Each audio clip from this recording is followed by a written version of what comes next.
பேசாம ரவுடி ஆயிட்டுமால கன்னியாகுமரி லிங்கம்னே. Glora Lab Grown Diamonds, India's first engagement ring studio. Holidays nale adu namma GT Holidays da. GT Holidays, South India's #1 travel brand. கன்னியாகுமரியோட Congress பாராளுமன்ற உறுப்பினரான திரு விஜய் வசந்த் அவர்கள் அவருடைய express பக்கத்துல ஒரு பதிவு ஒன்று போட்டிருக்காரு. சீற்றமடைந்த கடலால தெருக்கள்லையும் வீடுகளையும் தண்ணீர் புகுந்திருக்கு. பிள்ளைத்தோப்பு மற்றும் அழிக்கல் பகுதிகளை ஆய்வு செஞ்ச போது அதோட சேதங்கள் எல்லாத்தையுமே மதிப்பிட்டு திரும்ப ஏற்படக்கூடிய இந்த பிரச்சனைக்கு நிரந்தர தீர்வு காணும் முயற்சிகளை மேற்கொள்றதுக்காக தமிழக அரசு மற்றும் மாவட்ட நிர்வாகத்தோட கலந்த ஆலோசனைகள் நடத்தப்பட இருக்கு அப்படிங்கிற மாதிரி போட்டிருக்காரு. அண்ட் அது சம்பந்தமான பிக்சர்ஸ் எல்லாத்தையும் போட்டு தன்னுடைய சோஷியல் மீடியா பேஜ்ல ஷேர் பண்ணியிருக்காரு. இந்த இதுவே ரெகக்னைஸ் பண்ணியிருக்காங்கன்னா அது வந்து நேரில் பெரிய விஷயம் தான் சொல்லுவேன். இப்போ தந்தையோட மறைவுக்கு பிறகு அந்த டைம் பேசினாங்க. ஸோ அந்த குடும்பத்துக்கு தான் நாங்கள் வந்து சில விஷயங்கள் பண்ண வேண்டியது இருக்குங்கிற மாதிரி காங்கிரஸ் சில தலைவர்கள் பேசினாங்க. ஸோ எளிமையாக நடந்துருச்சு அவங்களுக்கு இந்த சீட் வந்தது இல்லை அப்படின்னு நம்ம சொல்ல முடியாது. ஏன்னா வந்து அதாவது அப்பாவோடைய தொண்டு காங்கிரஸ் கட்சிக்கு பார்த்தீங்கன்னா வந்து ஈடு கொடுக்க முடியாத ஒரு தொண்டு. கட்சிக்கு மட்டும் இல்லை, மக்களுக்கும் சரி, சமுதாயத்துக்கும் சரி, அதே மாதிரி வந்து வியாபாரிகளுக்கும் சரி. ஸோ அவங்களோட ஜேர்னி வந்து ஒரு பெரிய ஜேர்னி. அவங்களுடைய கனவு ஃபுல்ஃபில் ஆனது 2019 ஒரு எம்பி ஆகி அவங்களுடைய அந்த டேர்மை முடிக்க முடியாமல் அவங்க வந்து கொரோனாவால் பாதிக்கப்பட்டு இறந்துட்டாங்க. இதில் வந்து என்னென்னா வந்து அந்த டைமில் தான் வந்து எனக்கு வந்து அப்பாவோட கனவுகளை நிஜமாக்கணும். ஏன்னா அது வரைக்கும் இருக்கும்போது நம்ம ஒரு ஃப்ரண்ட் ரன்னராக இல்லவே இல்லை. நான் வந்து அரசியல்னாலும் அப்பா கூட ஈடுபாட்டில் இருந்தேன். நான் ஃபஸ்ட்டு அப்பா மேயர் எலெக்ஷன்லேருந்து கேம்பெயின்ஸ் போயிருக்கேன்.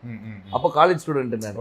ஸோ அந்த மாதிரி நம்ம பிஹைண்ட் இதில் அப்பா இப்படி பண்ணலாம்ப்பா அப்படி பண்ணலாம்ப்பான்னு கன்னியாகுமரி வரும்போது நாங்கள் ரொம்ப இன்வால்வாக இருந்தோம். ஃபார் எக்ஸாம்பிள் பார்த்தீங்கன்னா வந்து நோவல் டாட்டா அவர்களை பார்த்து வந்து டிசிஎஸை கொண்டு வரணும்னு கேட்டோம். அதே மாதிரி ஒரு ஜப்பான் நிறுவனத்தோட வந்து கடல் சீற்றத்தை எப்படி பண்ணலாம்னு பேசினோம். அப்பா வந்து முயற்சி எடுத்து ஏர்போர்ட்டே வர ஃபீஸிபிலிட்டி இல்லைன்னு சொல்லும்போது ஒரு எக்ஸ்பர்ட்ஸை கூட்டு வந்து அவங்கள டெல்லி கூட்டு போய் வாங்கி எஸ் இஸ் ஃபீஸிபிள்னு சொல்லி ஃபஸ்ட் ஃபேஸ் பண்ணி செகண்ட் ஃபேஸும் ஓகே. ஸோ இந்த மாதிரி ஒரு விஷனோட போயிட்டு இருக்கும்போது திடீர்னு மறைந்தவொடனே ஐயோ அது பண்ண வேண்டிய கடமை நம்மளுடைய கடமைன்னு நான் சொல்லுவேன். ஒரு தந்தையை விட்டு போன பணிகளை மகனாக செய்ய வேண்டியது. அது குடும்ப ரீதியாகவும் சரி, வசந்தன் கோவாக இருந்தாலும் சரி, சமூக பணியாக இருந்தாலும் சரி, வந்து இது எனக்கு செய்ய வேண்டிய கடமைன்றது எடுத்து உங்களுக்கு அந்த கடமையை அதை நம்ம பண்ணணுங்கிற ஒரு ஆசையும் கடமையும் இருக்குது. பட் கட்சிக்குள்ளே அதை முழுமையாக ஒத்துக்கிட்டாங்களா? கட்சிக்குள்ளே வந்து முழுமையாக ஒத்துக்கிட்டாங்கன்னா நான் வந்து மறைந்த பின்பு நான் உள்ளே வரல. அதுக்கு முன்னாடி பார்த்து ஏஐசிசி மெம்பராக இருந்திருக்கேன், ஆர்ப்பாட்டங்களில் கலந்துருக்கிறேன், நிகழ்ச்சிகளில் கலந்துருக்கேன். ஏன்னா அப்பா ஃப்ரண்ட் ஹேண்ட் இருந்தாலும் நம்ம தெரியல. நிறைய பேர் கேட்டால் நீங்கள் கட்சியில் என்ன இருந்தீங்க சார், நான் இதில் இருந்த பாருங்க அப்படின்னு ரெஃபரன்ஸ். ஓகே நீ இருந்திருக்கீங்களான்னு ஒரு இது வந்து அப்பா மறைவு பின்பு வந்து நம்ம தெரிஞ்ச உடனே ஒரு லைம் லைட்டில் வந்த மாதிரி. நடுவில் கார்த்தி சிதம்பரம் அவர்கள் கன்னியாகுமரி தொகுதிக்கு வந்து பிரியங்கா காந்திக்கு விருப்ப மனு கொடுத்தாரு இல்லையா? அப்போ எப்படி இருந்துச்சு அது? அப்போ எனக்கு என்ன தோணுச்சுன்னா, ஓகே கட்சிக்குள்ள அதுக்கு முன்னாடியே பேசிட்டு இருந்தாங்க விஜய் வசந்துக்கு தான் தொகுதி கொடுக்க போறாங்க அப்படின்னு பேசிட்டு இருக்கும்போது இந்த ஒரு நிகழ்வு நடந்தது. கட்சிக்குள்ள அப்போ ஒரு சப்போர்ட் இல்லாம இருக்கும் அப்படி ஒன்று. அதாவது அதுக்கு தான் பேர் விருப்ப மனுன்னே வச்சிருக்காங்க. அவங்க விருப்பப்படுறவங்கள வந்து இது பண்ணுறது தான் விருப்ப மனு வச்சிருக்காங்க. ஏன்னா வந்து அப்பா போட்டியிடும் போது ராகுல் காந்தி அங்கே போட்டியிடும் சொல்லி விருப்ப மனு கொடுத்தவங்களும் இருக்காங்க. ஸோ அதனால அந்த விருப்பத்தை வந்து ஒரு அகில இந்திய தலைவர் நம்ம தொகுதியில் கன்னியாகுமரி வந்து காங்கிரஸோட கோட்டையாக இருந்த ஒரு இது, காமராஜர், குமரி அனந்தன் இவங்கெல்லாம் வெற்றி பெற்ற ஒரு இது, டென்னிஸ் எல்லாருமே வெற்றி பெற்று ஒரு காங்கிரஸோட இதாக இருந்தனால அந்த ஒரு பலம் இருக்கிறதுனால வந்து பண்ணால் நல்லா இருக்கும்ன்ற ஒரு இது. இப்போ சீட் கொடுத்தாச்சு, எந்த அளவுக்கு நம்பிக்கையா இருக்கீங்க? ரொம்ப நம்பிக்கையா இருக்கு. மக்கள் என்ன ரெஸ்பான்ஸ் சொல்றாங்க? மக்கள் ரெஸ்பான்ஸ் ரொம்ப நல்லா இருக்கு, ரொம்ப நல்லா இருக்கு. அதே மாதிரி என்னன்னா வந்து ஆதரவும், அதாவது வந்து முதற்கண் வந்து கட்சியோடைய ஸ்ட்ரென்த்தும் இந்த எங்களுடைய கூட்டணியோடைய பலமும், அதுபோல் அப்பா விட்டு சென்ற பணிகளும், அதுபோல் ராகுல் காந்தி அவர்களுடைய வருகை, அது வந்து அந்த கரெக்டாக அந்த மார்ச் 1 வந்தது வந்து ஒரு பெரிய எழுச்சியை கொடுத்தது. எங்கள் தொண்டர்கள் மத்தியிலும் சரி, பொதுமக்கள் மத்தியிலும் ஓகே நம்ம ஊர் வந்திருக்காங்க, அவர் பண்ண, அதாவது ஒரு தலைவராக வராமல் ஒரு தொண்டனாகவும் சராசரி மனிதனாக வந்தார். இப்போ நீங்கள் வந்து எல்லா தலைவரும் வராங்க, மீட்டிங் போகிறாங்க. அப்படி இல்லாமல் ரோட்டில் ஒரு டீ கடையில் நின்று ஒரு பையனை கூப்பிட்டு பேசி அவங்ககிட்ட ரன்னிங் இன்ட்ரெஸ்ட் இல்லைன்னா ஷூஸ் இருக்கா, இல்லைன்னா ஷூஸ் வாங்கி கொடுத்து அனுப்புகிறேன். ஸோ இந்த மாதிரி ஒரு இதுக்கு பர்சனல் கனெக்ட், திடீர்னு போய்ட்டு ஸ்கூலில் போய் தண்டனை எடுக்கிறாரு, இன்ட்ராக்ட் பண்ணுற ஸ்டூடெண்ட்ஸோட. அதே மாதிரி பார்த்தா இது முந்தின இதில் பார்த்தா நெசவாளிகளும் சரி, விவசாயிகள் இன்ட்ராக்ஷன், மீனவர், அந்த மாதிரி எல்லாரோட கனெக்ட் பண்ணும்போது வந்து நம்மளோட ஒருத்தர் அவர் அப்படின்ற ஒரு அஃபினிட்டி வருது. அது போக மட்டும் இல்லாமல் இப்போ ஆளுகின்ற பிஜேபி அரசு மீது உள்ள எதிர்ப்பும் அதிருப்தியும் கூட ஒரு பெரிய பலமாக இருக்கும். கன்னியாகுமரியில் பிஜேபிக்கு கொஞ்சம் ஸ்ட்ராங் இல்லையா? பொன்னார் அவர்கள் ரொம்ப ஸ்ட்ராங்கான கேண்டிடேட் தான் இல்லையா? அதை மறக்க முடியாது. கண்டிப்பாக அதை நம்ம மறுக்க முடியாது. நம்ம வந்து அதாவது பிஜேபி தரப்பில் திரு பொன் ராதாகிருஷ்ணன் அவர்கள் வந்து ஒரு 2 முறை எம்பியாக இருந்தவர் தான், ஒரு பெரிய வேட்பாளர். ஆனாலும் எங்களுடைய கூட்டணி, அதாவது எங்கள் திமுக சார்ந்த கூட்டணி வந்து மிக பலமான கூட்டணி சொல்லலாம். அது வந்து திமுக மட்டும் இல்லாமல் எங்களை சார்ந்து இருந்த மதிமுக, அதுக்கு ஒரு விடுதலை சிறுத்தைகள், அதுக்கு ஒரு முஸ்லீம் லீக், அதுக்கப்புறம் மனிதநேய மக்கள் கட்சி, இது எல்லாமே பார்த்திங்கன்னா வந்து எங்களுடைய ஒவ்வொரு பேஸையும் கவர் பண்ணுது. அதாவது ஒரு முஸ்லீம்ஸ் கவர் பண்ணுது, திமுகவோட ஸ்ட்ராங் ஹோல்டு, மதிமுகவோட ஸ்ட்ராங் ஹோல்டு, அந்த மாதிரி வந்து எல்லா பாக்கெட்டும் கவர் பண்ணி எங்களோட ஸ்ட்ரென்த்தை வந்து நான் இன்னும் மொபிலைஸ் பண்ணி வச்சுருக்கோம். ஸோ இப்போ பார்த்தீங்கன்னா வந்து இது வந்து எங்களுடைய ஷோர் ஷாட் விக்ட்ரின்னு சொல்லணும்.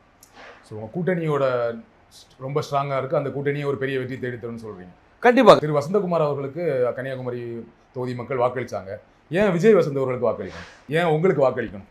அதான் வசந்தகுமார் அவர்களுக்கு வாக்களித்தனால விஜய் வசந்துக்கு வாக்களிக்கணும்னு நான் சொல்ல வரல. ஆனால் ஒரு காங்கிரஸ் வேட்பாளராகவும் அதே மட்டுமல்ல வசந்தகுமார் அவர்கள் வந்து இந்த மக்களுக்கும் கன்னியாகுமரி மக்களுக்கும் பல துண்டுகளை செஞ்சுருக்காங்க. அது விட்டு போன பணிகளை வந்து அவர் மகன் செய்வார் என்ற ஒரு நம்பிக்கை அவங்களுக்கு இருக்குது. அது மட்டும் இல்லாமல் வந்து நான் வந்து ஒரு வாரிசாக வந்து நேராக போயிட்டு வந்து நான் நேராக டெல்லியில் இங்கேயும் போய் வரல.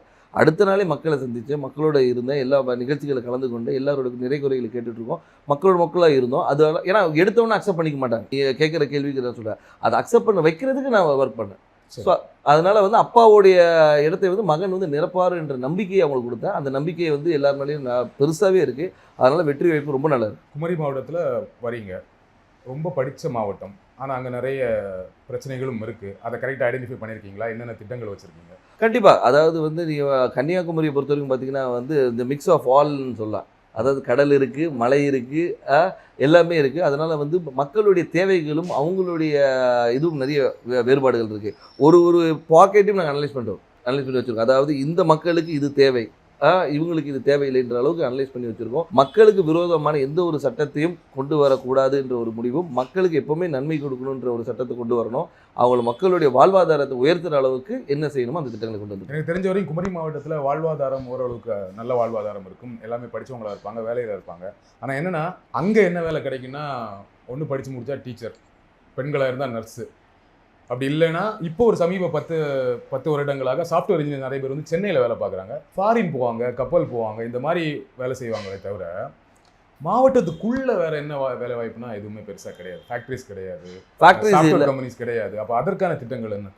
அதற்கான திட்டங்கள் நிறைய கொண்டு வர திட்டங்கள் நிறைய இருக்குது. ஏன்னு சொல்லிங்கன்னா வந்து நீங்கள் சொல்கிற ரிக்குவயர்மெண்ட்ஸ் மட்டும் பார்த்தீங்கன்னா வக்கீல்களும் மாதிரி நிறைய இருக்குது, டாக்டர்ஸ் நிறைய இருக்கிறாங்க. நீங்கள் சொன்ன அது நர்ஸ் டாக்டர்ஸ். அது மட்டும் இல்லாமல் வந்து லிட்ரஸி ரேட் அதிகம் இருக்கிறதுனால வந்து இவங்க பல இடங்களில் ஸ்ப்ரெட் பண்ணியிருக்கிறாங்க. ஸோ அது மாதிரி தொழிற்சாலைகளை கொண்டு வரது வந்து ஒரு சில பாக்கெட்டில் கொண்டு வரலாம். நீங்கள் பார்த்தீங்கன்னா தொழிற்சாலைகள் வந்து ஒரு இடத்துல கூட, அதே மாதிரி கடற்புற கதை வந்து டெவலப் பண்ணுறது என்னென்ன கொண்டு வரணும். ஸோ தொழிற்சாலையை கொண்டு வருது. அதனால வந்து ஒவ்வொரு ஊர் இப்போ பார்த்தீங்கன்னா ரப்பர் ஃபேக்ட்ரி இருக்காங்க, ரப்பர் ஃபேக்ட்ரியை வந்து நம்ம டெவலப் பண்ணலாம்.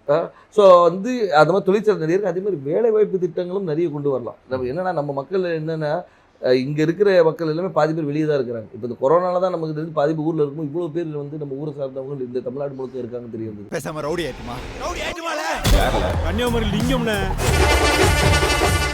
Glora Lab Grown Diamonds, India's first engagement ring studio. Holidays nale adu namma GT Holidays da.